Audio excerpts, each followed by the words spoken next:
Subhanahu wa ta'ala, dalam kehidupan kita senantiasa selalu ingin mencari waktu terbaik untuk melaksanakan apapun. Kerjaan rahimahullah, waktu terbaiknya dari pagi sampai sore. Malam tetap dianggap tidak maksimal. Umroh, waktu terbaiknya adalah Ramadan.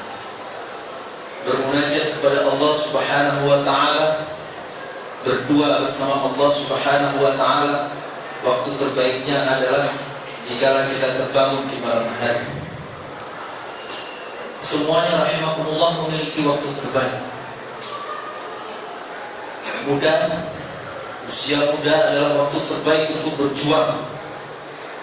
Sebagaimana ketika memasuki lanjut usia, maka itu adalah saat-saat terbaik untuk beristirahat dan terus menambah kedekatan diri dengan Allah Subhanahu wa ta'ala. Apapun ceritanya rahimahullah, apapun poinnya, apapun materinya, maka selalu ada waktu terbaik untuk menunaikannya.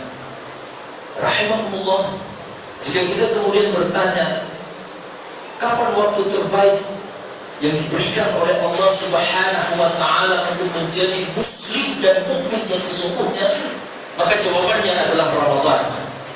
Ramadan, momen terbaik untuk menunjukkan dan membuktikan bahwa kita bisa menjadi lebih baik dari yang kemarin. Itulah Ramadan. Karena itu rahimahullah, Allah dengan sifat Rahman dan Rahimnya terus mengulang Ramadan setiap tahunnya.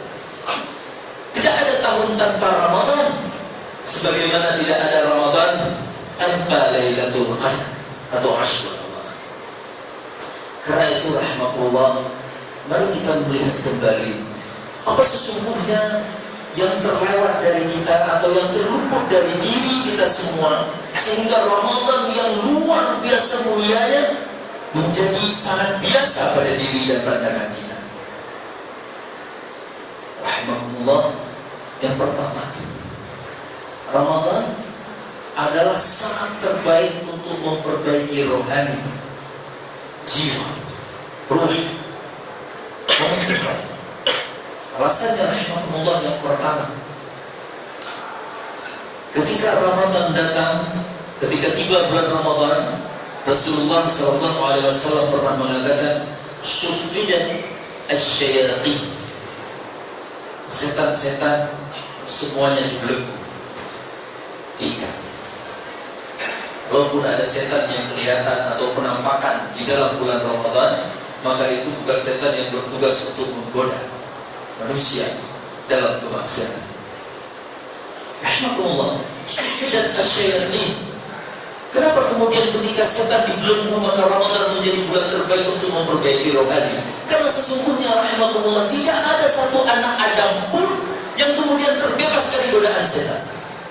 Bahkan diawali dari Nabiullah Adam alaihissalam sempat tergoda oleh setan. Kemudian beranikah ada manusia yang mengklaim, walaupun mencapai derajat kiai besar, ustaz besar, apapun namanya, bebas dari godaan setan? Nah, tidak ada yang terbebas dari setan. Sehingga rahimahullah, ada sebagian kemudian yang berpikir dan memutuskan setiap kali ada niat baik di dalam diri kita untuk ditunaikan, seolah-olah ada saja halangan dan rintangan yang menghalanginya. Selalu ada sesuatu yang tidak memungkinkan kita mencapai target kebaikan. Jika itu di luar Ramadan, rahimahullah, tidak dilakukan lagi, itu bagian dari godaan setan. Nah, rahimahullah, hari ini dan bulan ini kita diberi umur panjang oleh Allah Subhanahu wa ta'ala untuk menikmati bulan yang mulia yang bebas godaan setan. Sehingga rahimahullah, kita punya kesempatan penuh, kita punya kekuatan penuh untuk mewujudkan semua nilai kebaikan yang ada di dalam diri kita. Persoalannya hanya apakah kita benar-benar niat untuk menjadi lebih baik atau tidak. Sehingga rahimahullah, kalau ada di antara bapak ibu yang berubah ketika Ramadan yang menjadi lebih baik, jangan dilecehkan, jangan dicemooh. Ada itu bapak-bapak yang kalau Ramadan aja ke kantor pakai peci, ada nggak bapak? Ada kan? Kalau udah bulan Ramadan, masya Allah pakai peci ke kantor. Atau kalau udah bulan Ramadan, sholatnya pasti di masjid tepat waktu lagi. Banyak yang seperti itu. Atau kalau sudah bulan Ramadan, rajin buka Quran, ngaji. Berubah. Ibu-ibu juga begitu. Ada yang kalau sudah memasuki bulan Ramadan, mulai berhijab. Ya, di luar Ramadan tidak, mulai berhijab. Ketika memasuki bulan Ramadan, zikirnya lebih banyak. Ketika memasuki bulan Ramadan, menghindari bercanda, gurau dan seterusnya. Rahimahumullah, mereka yang ketika memasuki bulan Ramadan berubah gaya hidupnya, maka mereka memperlihatkan siapa sebenarnya dirinya di dalam bulan Ramadan. Itulah diri kita sesungguhnya. Mereka yang terpanggil dengan panggilan Ramadan, khusyuk ketika memasuki bulan Ramadan, khudu kepada perintah Allah Subhanahu wa Ta'ala, selalu ingin di masjid, selalu ingin membaca Al-Quran, selalu ingin zikir. Mereka rahimahullah mukmin yang sebenarnya di bulan-bulan yang lain bukan enggak benar, tetapi karena godaan setan begitu besar, akhirnya terbawa arus gaya hidup syaitan. Karena di dalam Al-Quran Allah mewanti-wanti rahimahullah, wala tattabi'u khutuwatus syaitan. Khutuwat rahimahullah bentuk plural atau jamak dari kata khutwa. Khutwa itu langkah, khutuwat langkah-langkah, giringan setan. Sehingga rahimahullah, masya Allah, luar biasa. Sesungguhnya hamba Allah yang mau berubah ketika bulan Ramadan, berarti aslinya masih benar, masih baik, masih bisa berubah, masih bisa percaya kepada janji Allah bahwa ketika bulan Ramadan tiba, maka pahala dilipat gandakan, pintu rahmat dibuka, surga siap sedia menerima penghuninya, dan seterusnya. Namun mereka yang kemudian berubah lagi ketika Ramadan usai rahimahullah, itu hanya karena terbawa arus gaya hidup setan. Bagaimana dengan mereka yang tidak berubah ketika Ramadan tiba? Masuki satu Ramadan, tetap saja seperti itu, jauh dari masjid, jauh dari Quran, jauh dari zikrullah, jauh dari menahan diri.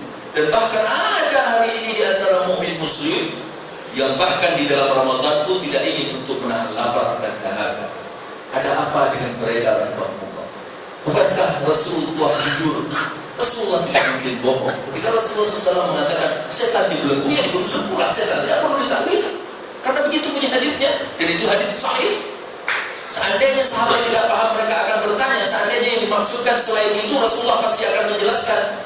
Sementara ketika kita membuka kitab syarah hadis, tidak ada penjelasan makna dibelenggu itu artinya ya kemaksiatan tidak terlihat lah. Bukan bahasa biasa, bahasa zahir. Bagaimana jika mereka tetap tidak berubah? Artinya diri mereka lah yang sebenarnya sudah terlalu parah terkontaminasi dengan gaya setan. Semoga kita semua rahimahullah jamaah masjid ini tidak menjadi bagian dari mereka yang seperti itu. Itu yang pertama, bahwa sufi dan asyaitan. Yang kedua rahimahullah terkait abruh. Kenapa Ramadan kemudian menjadi bulan terbaik? Rasulullah SAW di dalam sebuah hadis riwayat Ad-Darimi, seorang ulama hadis, ada kitab yang bernama Sunan Ad-Darimi, sahih. As-siyamu junnatun minan nar, ka junnati ahadikum minal qital. Berpuasa adalah tameng atau perisai dari api neraka, persis layaknya atau seperti tameng atau perisai yang digunakan oleh salah seorang di antara kamu ketika berada di medan perang. Puasa adalah tameng. Puasa melindungi sehingga rohani kita yang sudah terlalu sering bercampur dengan bisikan yang tidak benar, memasuki Ramadan kembali terlindungi. Bagaimana caranya bisa terlindungi? Yang pertama, ketika Rasulullah membuat ibarat bahasa kiasan bahwa puasa adalah tameng, yang pertama yang harus dilakukan rahimahullah, semua harus mempersiapkan tameng sebaik mungkin. Karena tidak mungkin Tidak mungkin dalam kiasan Rasulullah SAW, dalam redaksi yang disampaikan Rasul, kemudian seorang prajurit pergi ke medan perang atau menghadapi musuhnya, mempersiapkan tamengnya asal-asalan. Ramadanlah karim, mulia Ramadan. Betul, sangat mulia. Pahala berlipat ganda dari Allah Subhanahu wa Ta'ala. Tetapi kemuliaan Ramadan rahimahullah tidak akan dengan otomatis akan melekat pada diri kita jika kita tidak mempersiapkan Ramadan terbaik versi kita. Semuanya berangkat dari inisiatif diri. Iya.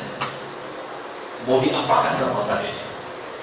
Jika merasa bahwa Ramadan mulia dengan hiburan, maka yang bersangkutan akan mengatakan Ramadan ini kok biasa saja ya, soalnya nggak terlalu menghibur. Jika kemuliaan Ramadan menurut persepsi sebagian adalah harus dengan mudik, maka pada akhirnya banyak yang berucap Ramadan ini kurang menyenangkan karena nggak bisa mudik. Bagi ibu-ibu misalnya, jika Ramadan ini adalah bulan shopping atau tasawuf, syahrul tasawuf, maka akhirnya akan memutuskan, kok Ramadan ini biasa aja ya, karena nggak sempat banyak-banyak belanja. Tasawuf. Rahimahullah, begitu juga bagi bapak-bapak. Seandainya jam kerja ternyata ditambah, misalnya waktu istirahatnya berkurang, akhirnya bagi mereka yang sudah sekian lama mempersepsikan Ramadan sebagai bulan istirahat, akan mengatakan Ramadan ini kok biasa aja ya, kayak gak Ramadan. Biasanya kan bisa rebahan setelah salat subuh.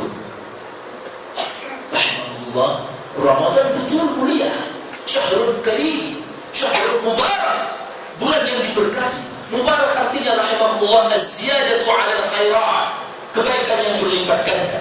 Namun kebaikan yang berlipat ganda itu tidak akan otomatis ada di dalam diri kita jika kita tidak pernah berusaha untuk mendesain Ramadan yang baik, Ramadan yang sempurna, Ramadan yang melipat gandakan, Ramadan yang memberi berkah. Maka mustahil kita keluar dari bulan Ramadan ini menjadi manusia yang lebih baik. Momen terbaik ini rahimahullah tetap kitalah yang memutuskannya. Kita ingin menjadikannya sebagai saat-saat paling mulia untuk merubah diri, saat-saat paling mulia untuk memperbaiki diri, atau ini adalah saat-saat paling mulia untuk membiarkan hawa nafsu kita. As-siyamu junnatun. Betul, siam akan melindungi. Namun hanya bagi mereka yang menyerahkan definisi siam, menyerahkan definisi puasa, menyerahkan semua tata cara puasa, menyerahkan semua apa yang harus dilakukan selama bulan Ramadan kepada Allah dan Rasulnya Muhammad sallallahu alaihi wasallam. Kemudian rahimahullah, jika ruh telah terperbaiki, jika kita sudah punya rencana yang mulia di dalam bulan Ramadan, bahwa inilah saat yang tepat, saat di mana rasa lapar kembali menghijabi diri kita, akhirnya rahimahullah kita akan bisa mewujudkan otorisasi diri di atas jiwa. Rahimahullah, dalam kehidupan seringkali hati membisikkan sesuatu yang berseberangan dengan logika. Yang ini sulit untuk dilawan ketika di luar bulan Ramadan. Ketika berramadan dengan benar, berramadan sesuai jalurnya, sesuai relnya rahimahullah, harapannya adalah logika akhirnya bisa menaklukkan bisikan hati yang jahat dan tidak benar. Makanya kenapa di dalam bulan Ramadan persoalan halal diharamkan? Betul kan? Makan dan minum halal, halal, halal. Bahkan ketika Muhammad SAW mengharamkan dirinya untuk mengkonsumsi madu, untuk mendapat ridha sebagian istrinya, Allah menegurnya, ya ayyuhan nabi, lima tuharrimu ma ahallallah. Wahai Nabi Allah, kenapa kau mengharapkan apa yang dihalalkan Allah? Allah menegur ketika ada seseorang mengharapkan sesuatu yang dihalalkan. Nah, Ramadan rahimahullah, Allah sendiri yang membalikkan logika itu. Allah mengharapkan makan dan minum pada hari itu halal. Kenapa? Allah ingin mencoba logika kita. Masih sehatkah atau tidak? Jika masih sehat, jika logika imannya masih benar, logika penyerahan diri, logika Islam yang masih jujur, maka pasti akan nurut apa kata Allah. Tidak perlu merekayasa kehalalan dan keharaman. Yang tadinya halal di bulan yang lain, Allah mau haram, ya sudah ikut saja. Karena Allah lah yang menciptakan bulan, Allah lah yang menciptakan kita, Allah lah yang menciptakan makanan, dan tentunya Allah lah yang berhak mengatur di atas semua yang berhak mengatur. Jujur dengan logika sehat kita sendiri. Contoh lainnya, ketika bulan Ramadan atau ketika di bulan-bulan lainnya, atau dalam praktek ibadah apapun, maka puncak pelaksanaan sesuatu, puncak apresiasi ke sesuatu biasanya terjadi di awalnya. Di awal. Contoh, sholat jamaah yang paling baik, yang masbukas, atau yang sempat takbir bersama imam. Yang takbir bersama imam ditentukan dari awal, ya kan? Dari awal. Haji intinya adalah wukuf. Sah-sah saja kalau jamaah haji datangnya besok wukuf, hari ini baru datang. Intinya wukuf, dan itu ada di awal rangkaian pelaksanaan ibadah haji. Ya wajib, tidak boleh ditinggal. Kalau ditinggal batal hajinya meskipun bayar dam. Yang lain-lain semuanya bisa digantikan dengan dam. Namun wukuf tidak bisa digantikan. Ada di awal. Banyak lagi ibadah-ibadah lain yang ada di awal. Jumat misalnya, rahmatullah. Jumat, orang yang mendapatkan pahala Jumat maksimal adalah yang datang paling awal, bukan yang datang paling terakhir. Esensi Jumat bukan ada pada sholatnya, tetapi pada khutbahnya. Salat Idul Fitri, esensinya ada pada sholatnya, baru kemudian khutbah. Semuanya di awal, rahmatullah. Nah, di Ramadan Allah membalikkan logika itu. Allah ingin menguji, mampukah kita mengontrol diri, mampukah kita mengontrol hawa nafsu. Ketika kemudian Allah menempatkan Lailatul Qadar tidak di awal Ramadan tetapi di akhir Ramadan. Ashrul awakhir, 10 terakhir yang pahala berlipat-lipat, yang Rasulullah SAW syadda mi'zar. Kata hadis, mengencangkan ikat pinggang, mengencangkan sarungnya. Ahya lailah, menghidupkan malamnya. Ayqadha ahlah, membangunkan keluarganya. Terjadi bukan di awal Ramadan, tetapi terjadi di akhir, penghujung Ramadan. Sekali lagi Allah menguji rohani kita, menguji jiwa kita. Jujur tidak, kita dengan logika yang selama ini sangat-sangat kita banggakan, mampu tidak diri ini mengontrol jiwa ini, rahimahullah. Jika mampu, maka seharusnya jemaah masjid bertambah di penghujung Ramadan, bukan hanya banyak di awal Ramadan. Namun apa yang kita saksikan pada hari ini, rahimahullah, banyak yang takluk dengan logika yang disampaikan oleh Allah Subhanahu wa Ta'ala. Akhirnya juga tidak berhasil ketika memposisikan awal Ramadan lah segala-galanya, sementara akhir Ramadan sudah persiapan belanja, persiapan mudik, persiapan macam-macam. Padahal di situlah momen tertinggi dalam ibadah selama setahun. Adakah malam dalam setahun yang setara dengan Lailatul Qadar? Tidak.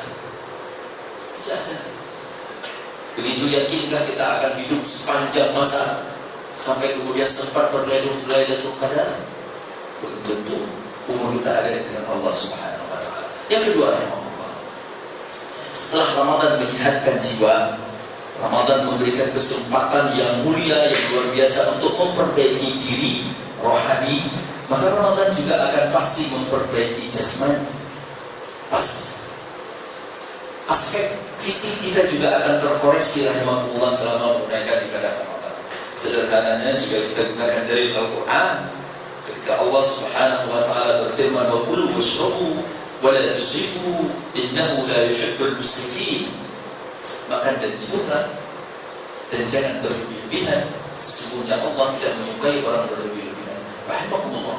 Imam Qurtubi, kalau Bapak Ibu pernah kita Imam Qurtubi yang punya tafsir ayat ahkam, kitab tafsir yang khusus membahas ayat hukum yang ada di dalam Al-Quran, paling populer, beliau paling top di dunia akademisi penafsiran dalam bidang tafsir.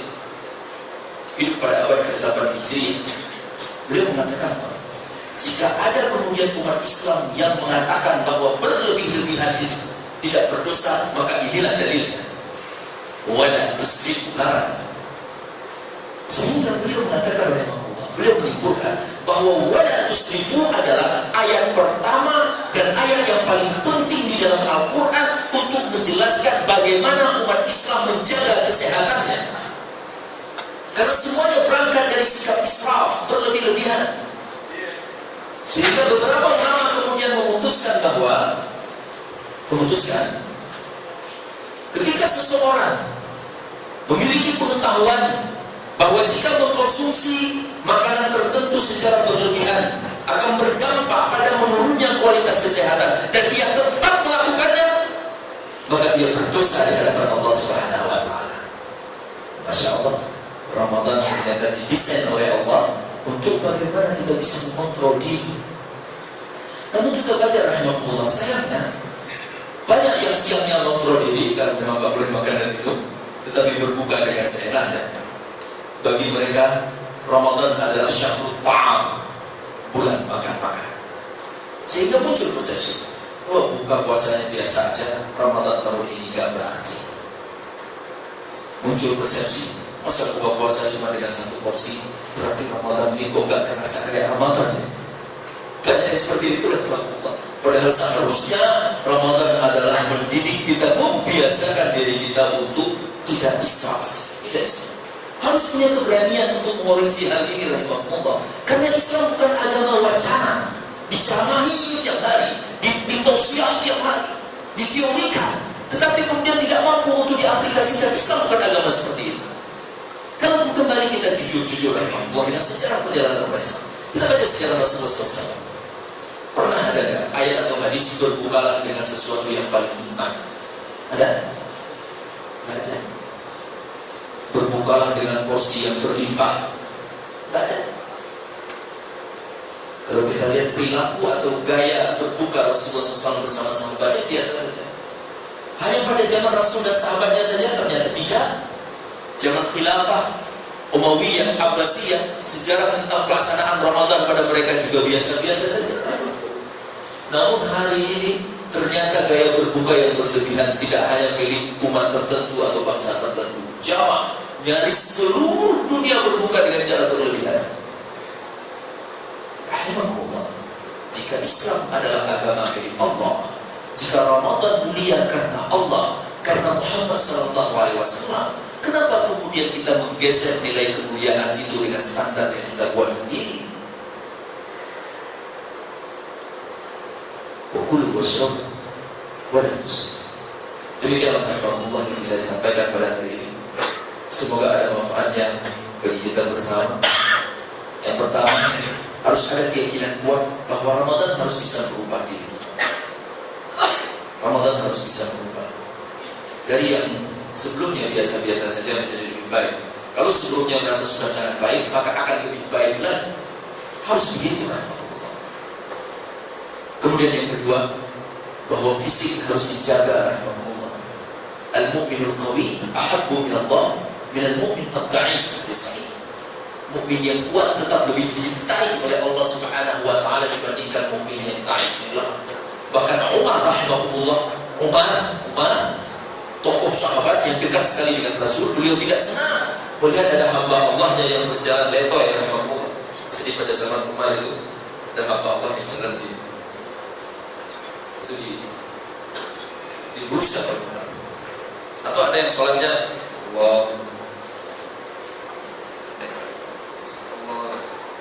Umar marah ya.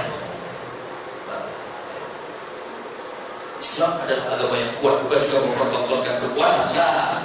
Tetapi setidaknya kita harus tampil ya. Ada rijal, kalau bahasa Quran, ar-rijal qawwamun 'ala an-nisa. Kenapa menggunakan kata rijal? Rijal maknanya adalah kekuatan, tidak lemah. Sehingga nggak ada alasan bagi kita pada hari ini kemudian puasa kita terganggu, kesehatan kita terganggu, justru gara-gara gaya hidup kita sendiri. Mungkin ini yang bisa disampaikan. Semoga ada manfaatnya. Dari panitianya hanya ada tanya jawab ya saya. Ada sesi tanya jawab. Siapa tadi ya? Oh ya, silakan kalau Bapak Ibu ada yang ingin disampaikan, silakan.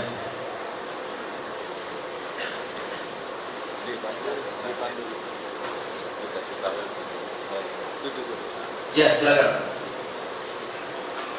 Waalaikumsalam warahmatullahi wabarakatuh.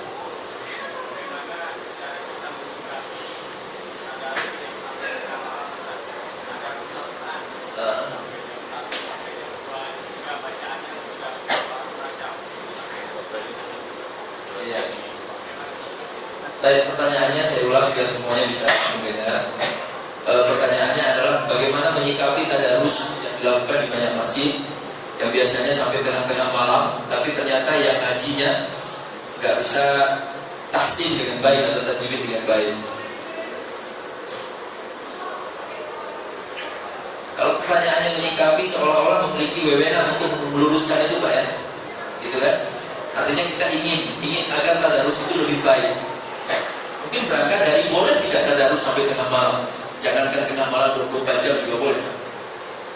Gitu kan? Pertanyaannya mungkin stressingnya atau fokusnya adalah bagaimana jika sebuah amal ibadah ternyata mengganggu pelaksanaannya, mengganggu orang lain. Apakah Islam mengizinkan? Arahnya mungkin ke sana.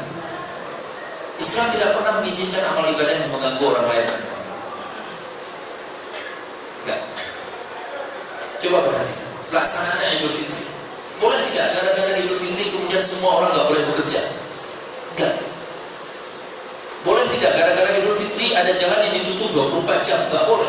Bahkan ulama sepakat seandainya ada lapangan, masjidnya juga luas, dilarang tetap untuk menutup fasilitas publik hanya gara-gara untuk menunaikan salah satu perintah Allah Subhanahu wa taala. Itulah Islam. Termasuk rahimahullah menggunakan mikrofon untuk tadarus di malam hari. Apakah dengan bermikrofon maka pahalanya lebih banyak? Itu pertanyaan paling logisnya. Kalau iya lebih banyak, ya pakailah mikrofon. Cuma masalahnya nggak ada ayat dan hadis yang mengatakan ketika suara itu lebih kencang maka pahalanya lebih banyak. Azan saja yang ketika makin kencang makin baik, karena bisa didengar oleh banyak orang dari tempat yang lebih jauh. Namun ngaji rahimahullah, apalagi tadarus dari kata bahasa Arab darasa yudarisu, tadarusan artinya saling mempelajari Al-Quran. Jika itu saling mempelajari, kenapa kemudian harus mengganggu kenyamanan dan ketentraman orang lain? Apalagi kemudian rumah Allah dibuat, didirikan sebagai tempat sujud. Ini juga bahkan yang lebih-lebih lagi perlu dikoreksi dan pada hari ini banyak jamaah tadarus. Mereka tadarusan, kemudian jam 11 atau jam 10 malam ada yang masuk ingin menunaikan sholat. Tadarusnya jalan terus dengan suara kencang, tanpa ada yang dipelankan. Ini keliru. Masjid didirikan untuk tempat sujud, bukan untuk tempat baca Quran. Meskipun boleh baca Quran di dalam masjid, gak ada bedanya pahala baca Quran dalam masjid dengan pahala baca Quran di rumah, sama. Tetapi sholat beda pahalanya. Salat wajib fardu dengan berjamaah di masjid 27 kali lebih tinggi dibandingkan di rumah sendiri. Tapi baca Quran tidak. Sehingga rahimahullah membaca mengeraskan suara harus dipastikan tetap memberi kenyamanan. Karena kalau ditarik, apa sebenarnya tujuan mengeraskan suara? Pasti jawabannya syiar Islam. Syiar Islam dalam perjalanan sejarah Islam tidak pernah dilaksanakan tanpa mempertimbangkan ketentraman kenyamanan orang lain. Selalu mempertimbangkan itu semua. Gitu ya. Jadi perlu dikoreksi.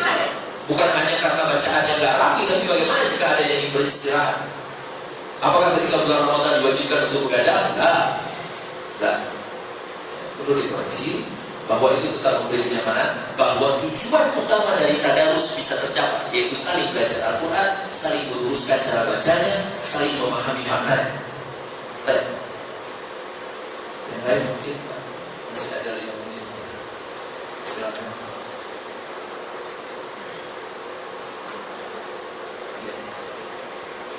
Kalau di siang hari itu karena puasa kita bisa mengontrol diri untuk menahan. Kalau di siang hari berpuasa sebagai perisai, kita bisa menahan diri dari kemaksiatan dan sebagainya. Jadi misalnya ketika selesai berbuka, kadang tidak terkontrol karena di malam hari tidak berpuasa dan menganggap tidak ini. Nah, itu gimana supaya di malam hari kita kontrol diri kita juga seperti di siang hari.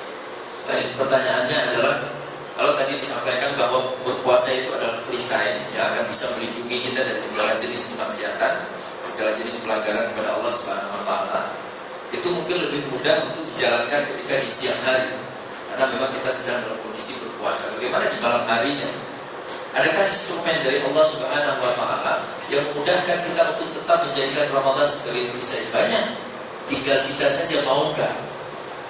Pertama, mulai dari berbuka tentunya, dari berbuka dan berbuka.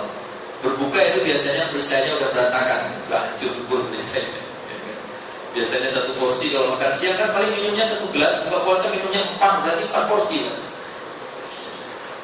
Nah, bagaimana cara membangun perisai yang baik ketika berbuka? Ya, lucu saja pada hadis Rasulullah SAW. Hadisnya sudah banyak bagaimana Rasul berbuka. Biasa aja.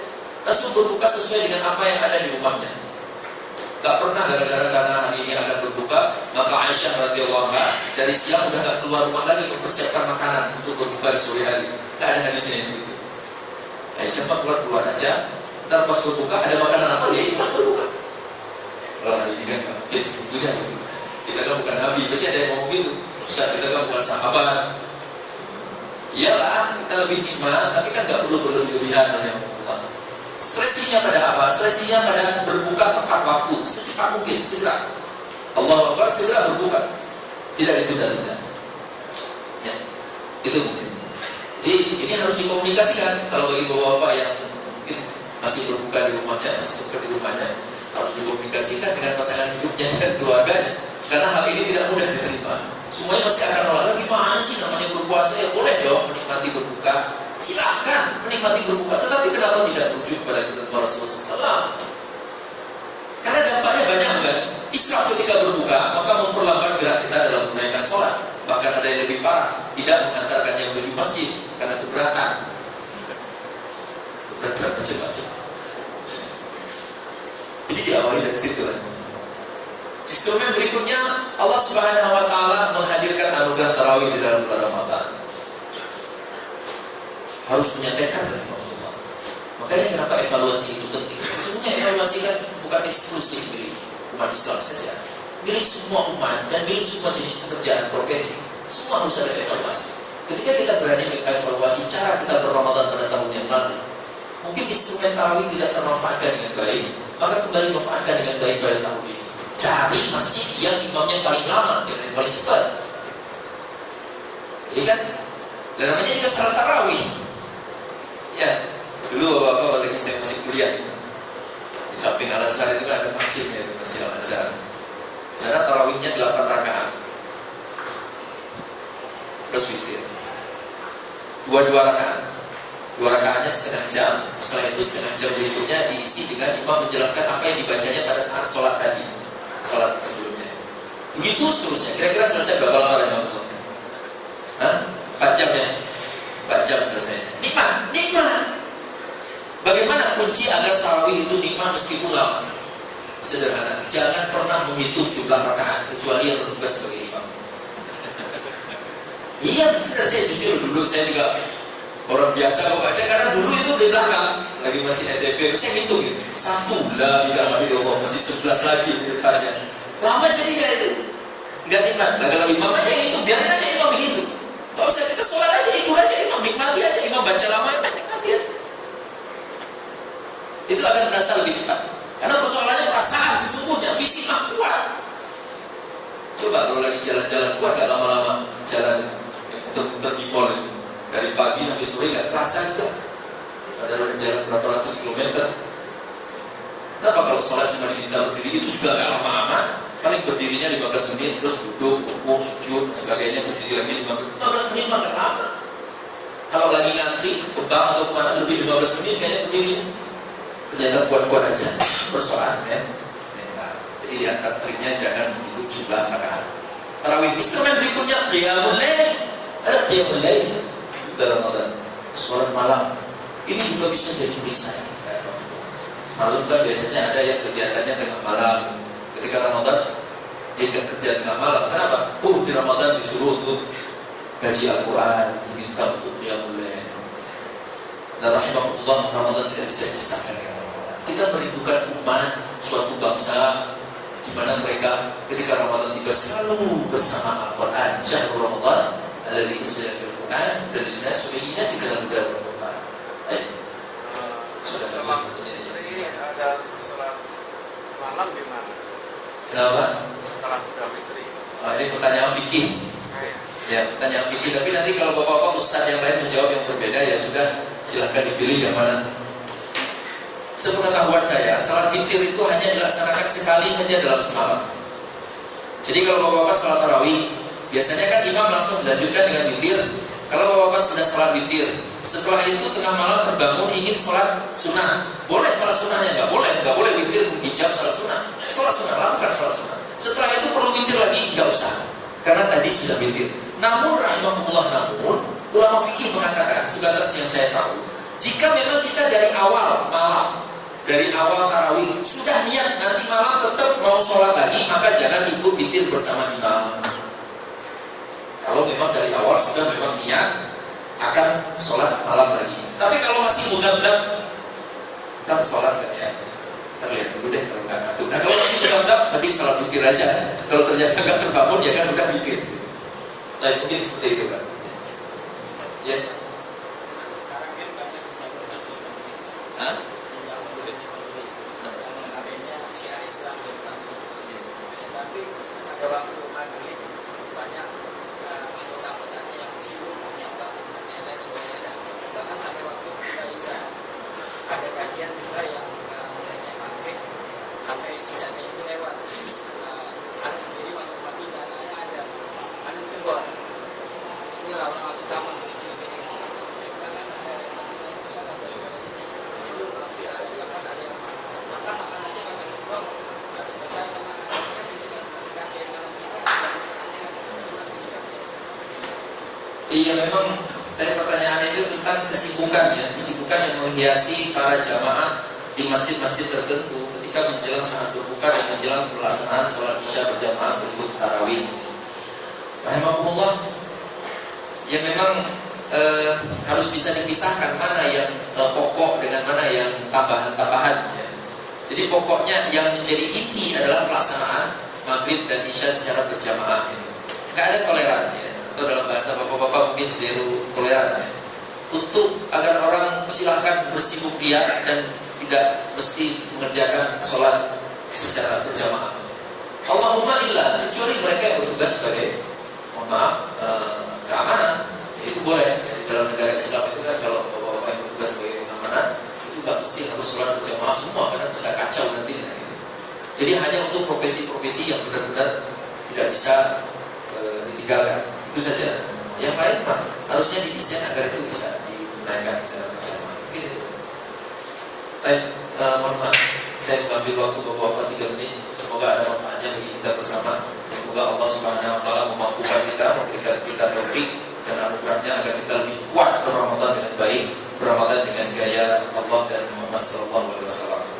Sampai di sini mungkin billahi taufiq wal hidayah. Wassalamualaikum warahmatullahi wabarakatuh.